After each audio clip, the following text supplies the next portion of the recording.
Hi, good morning. I'd like to welcome you to Poem Praise 2. I do thank you for tuning in, and peace and blessings be upon you and your family this day. And we are going to go right ahead and get back into the explosion of redemption. We're in chapter 2. We're in take 8, and it goes like this. The Nittany Lions scored again in the second quarter, making it 14-0. Luckily, we responded, finally getting the offense going late into the second quarter. My guy, number 12, Turner Grill, who was a junior, led us down the field 80 yards to score. It was 14-7 going into the half. At halftime, we were amped in the locker room. Coach Osborne was always soft-spoken and was not a rah-rah type of guy.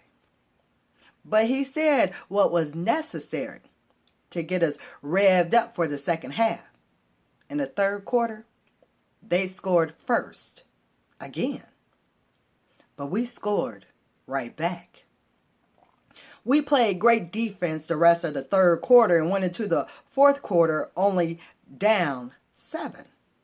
Our defense turned on the power and smashed the Lions right in the mouth, causing a fumble on the 44-yard line. But we could not get in the end zone and had to settle for a field goal. However, the fumble shifted the momentum in our favor. Our defense kept their foot on the throat of the Lions, and we scored again after intercepting number 14 Blackledge, their quarterback, in the end zone. We turned the turnover into points. We turned that turnover into points. Finally, we had the lead and were ready to celebrate the victory. But in the blink of an eye and the drop of a yellow penalty flag, it all changed. First, on the kickoff, my man number 86, David Ritter, was flagged for an unbelievable personal foul. I cannot remember the call, but I know it was fishy. So that allowed Penn State to start their final drive on the 35-yard line. They made it all the way down to the 28-yard line, but we stopped them. As a matter of fact, we stopped them physically and figuratively. It was 2nd and 4. Blackledge threw a pass to number 81, Mike McCloskey. This is a culmination of the shenanigans by the referees. He was out of bounds. He was out of bounds? The game would have been over because there was only 9 seconds left in the game. When the whistle blew on that play, it was 4 seconds left, and we would have stopped them, seeing that they were about 30 yards out. Sometime later, Mike even admitted publicly that he was out of bounds and the play should have been ruled incomplete. Wow.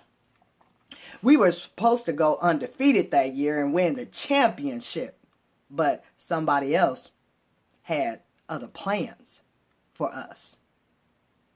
The Lions quarterback, Blackledge, tossed a little short pass to number 80, Bowman, for the game-winning touchdown. We should not have lost that game, but we did by a field goal. We fell to number 8 in the national rankings, while Penn State was catapulted to number 4.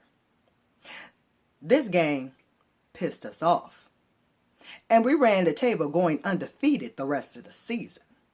We won the Big 8 Conference Championship, defeating OU, of course. This made way for us to get back to the Orange Bowl game. This year we were set to play Louisiana State University, LSU. The game was almost canceled because the city of Miami, Florida, was under siege due to the recent killing of an unarmed black man in nearby Overton, Florida.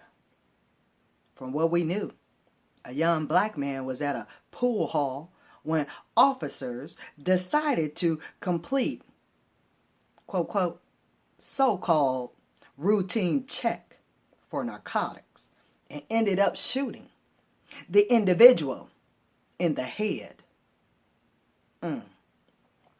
Coming from a racially divided childhood in Greenville, this matter was serious to me. For several days, people were rioting and protesting in Miami. Finally, the leaders in the city were summoned to try and calm down in order to get the city back to normal. Although I had a football game to play, I cannot say I was not somewhat focused on the situation in the city of Miami. Even though they allowed the game, it was sparsely attended due to people being afraid to travel to Miami from both universities. Many people would say the game had no impact on the national championship, and that is why it was poorly attended.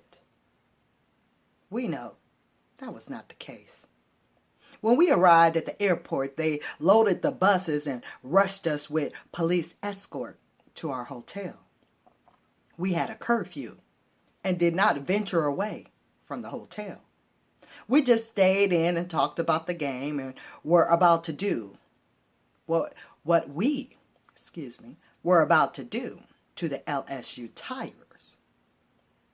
It was what we needed to refocus because many of us were so upset that we were not going to be able to play for the national championship due to the controversial loss to Penn State. To be honest, the game could not have come quick enough for us. On game day, we had a police escort to the game as you could still smell the remnants of smoke in the air from the fires of the riots. When we got to the stadium, we were focused and on a mission, and could have easily gone to the LSU locker room and beat them in there.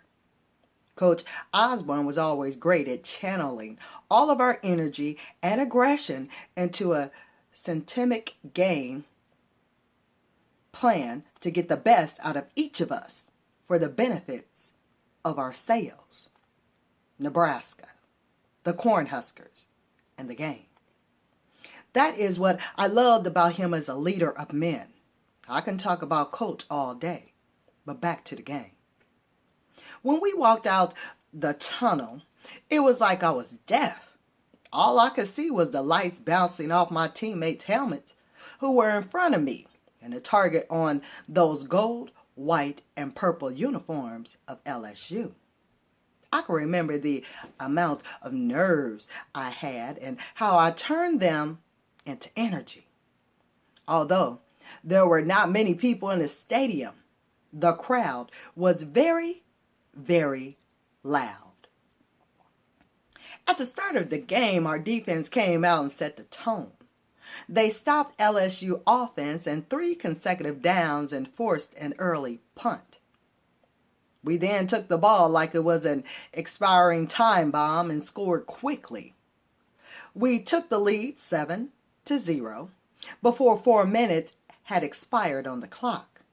We did not stop there. As soon as we gave them the ball, we took it right back when my guy number 97, Toby Williams, jumped a route and intercepted the ball on the 7-yard line. We were setting up to impose more abuse on those Tigers, and then all of a sudden, it was like we got a temporary dose of amnesia and forgot how to hold on to the football. We gave the ball right back to them on a botched play. LSU capitalized and turned that fumble into 7 points instantly. Oh, but the bleeding did not stop there. We fumbled again, then again, and then again.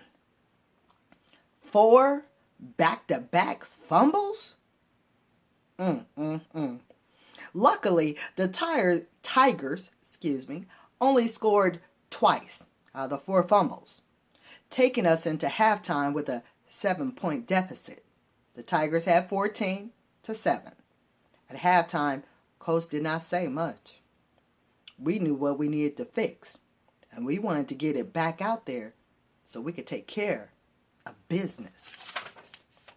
We got into the range for a field goal rather quickly, but we missed it.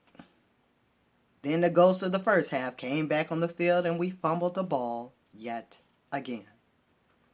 LSU settled for a field goal and we were down 17-7. As the clock ticked down, we finally got our offense together and Gill took up the length of the field. We scored on a touchdown pass to number 30, Mike Rozier.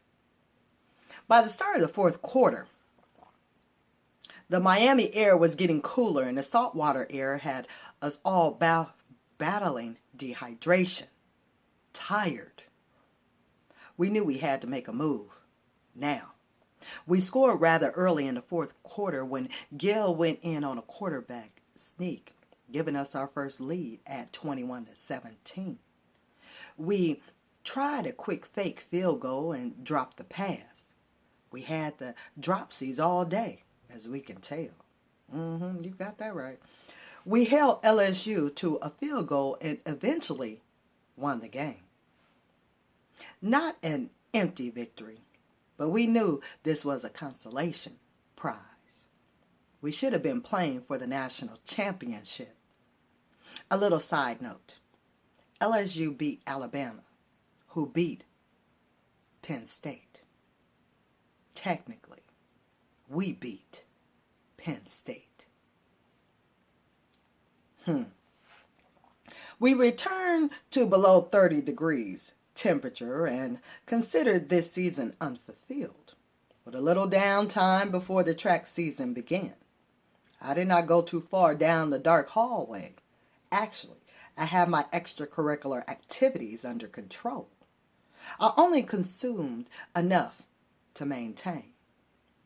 With the dark hallway door controlled and new energy and focus, I went back to the track team. I always gave my track conditioning my full attention, but this year, my mind was focused on the upcoming football season, more so than ever. I had to take this upcoming season serious because it was my last, and I wanted it to go out, and I wanted to go out on top. Plus, I wanted to be a big part of our offense as we were getting ready to embark on what would be considered one of the best offensive seasons any college football team ever had. Introducing the year known as the, quote, scoring explosion, end quote. I do not know where the nickname originated, but it was very accurate. We scored the football in volumes. We were handling our touchdowns like Oprah used to hand out cars. You get a touchdown, you get a touchdown, you get a touchdown, everybody get a touchdown. I know I did not go too deep into details on the previous season, but this one, I have to. The numbers we put up that year were not only worthy of introduction into College Football Hall of Fame, but the NFL Hall of Fame as well. We were the preseason number 1 ranked team, even though Penn State won the championship last year. That should tell you who really should have won the championship last year.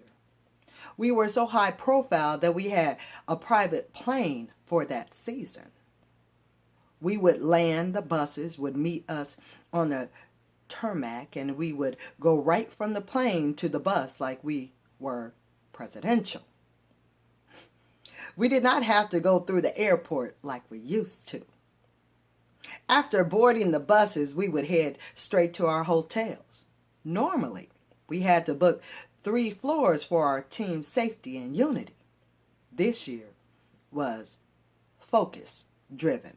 As soon as we checked in, most times we would get right back on the bus and go do a run-through in gym clothes at the stadium. After that, we would head back to the hotel and eat dinner. Then around 6 p.m. on most nights, Coach would rent out a movie theater so we could go to a movie and have some downtime as a team. Our brotherhood would be fortified by doing things like this. We traveled first class and played first class. I must warn you, the scores I am about to type are not a typo. So stay tuned in regards to Poem Praise 2 when we go into the, we're going to continue on in the second quarter regarding the actual scores. That Ricky C. Simmons is advising that the scores I'm about to type right here are not a typo. So I want you to have a blessed rest of the day. Time is of the essence. And certainly, again, I say peace and blessings be upon you and your family too. From me to you here on Poem Praise 2. I'll talk with you later. Okay? So, later, y'all.